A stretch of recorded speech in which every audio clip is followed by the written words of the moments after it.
Hello, my name is Harry, and I was caught by the police, and my father was one of the policemen who caught me. My mom left us when I was 5, and I've only seen her several times since then.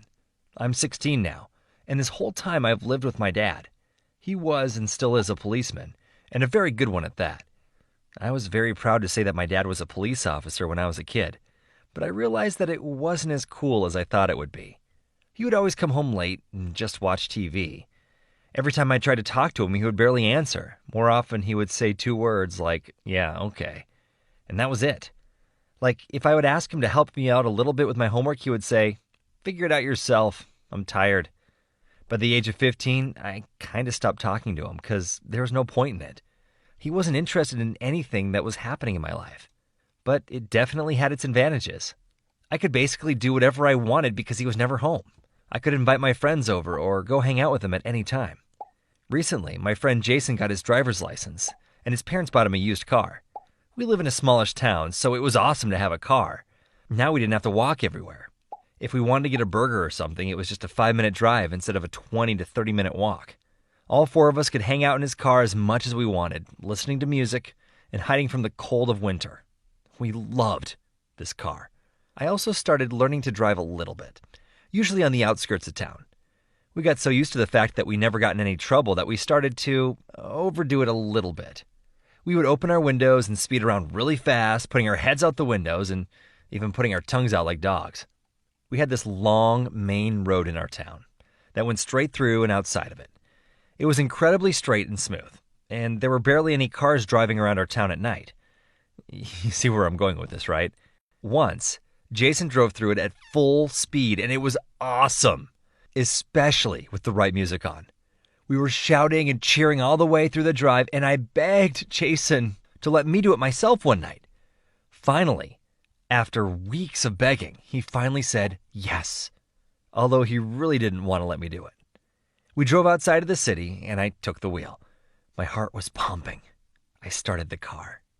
Soon, we were driving at full speed, with the windows open, feeling the wind, and shouting as usual. Even Jason got chill after a while and began to just enjoy the ride. But then, in an opposite lane, there was a police car.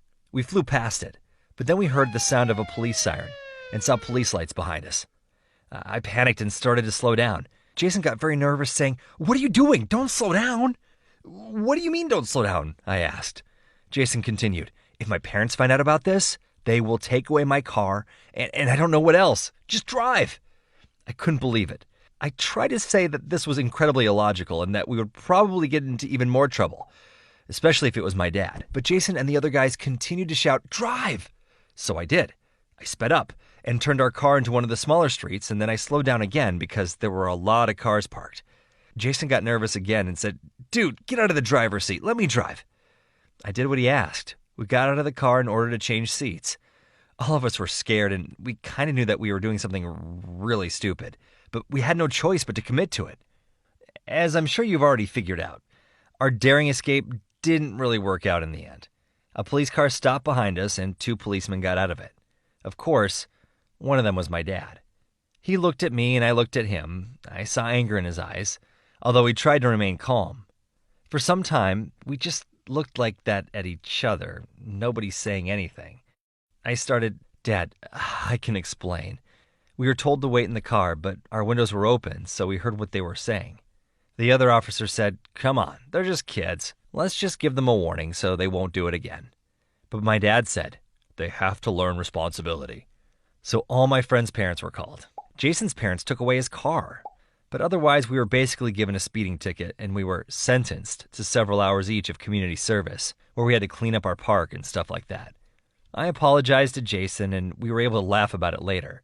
The fact that we tried to drive away was mostly ignored because it was our first offense. But it got very awkward with my dad. He wouldn't let me go anywhere and was watching me more closely than usual. So like from 100% stern to 150%. I was angry at him and even stopped saying hello to him. It was worse than it was before. One evening when he was off work, he came to my room and said, "Get dressed, let's go." I asked why, but he didn't answer. I was very scared of what he was going to do next. I couldn't even argue or try to argue because his face was very serious. I got dressed and sat in his car. We drove in silence. Needless to say, this made me even more nervous. Suddenly, we stopped outside a burger joint. We went inside and he asked me what I wanted to eat. I was surprised. We ordered burgers and started to eat. After a very long and awkward silence, my dad said, "Don't do that again." I nodded. Then, after another long silence, he asked, "How are you?" I looked at him and said, "Fine." Then, after another long silence, I started talking again. I told him all about community service and how much trouble my friends got into. Then talked about school and everything that was on my mind. He would sometimes ask something, but mainly he just listened. Afterward, I asked him, "And how are you?" He smiled for a second and then told several funny stories from his work. We drove home. It was silent again. He said, "Let's do this again sometime." I agreed. And, I guess that's the end of the story. After a while, he let me go out more again, but I wasn't completely free like before. And we're talking now. He tells me stuff, I tell stuff to him. In a weird way, our reckless driving made me and my dad closer. But yeah, I won't do that again. Have you ever gotten in trouble with the police? Please tell your stories in the comments, and don't drive too fast. It will get you in trouble.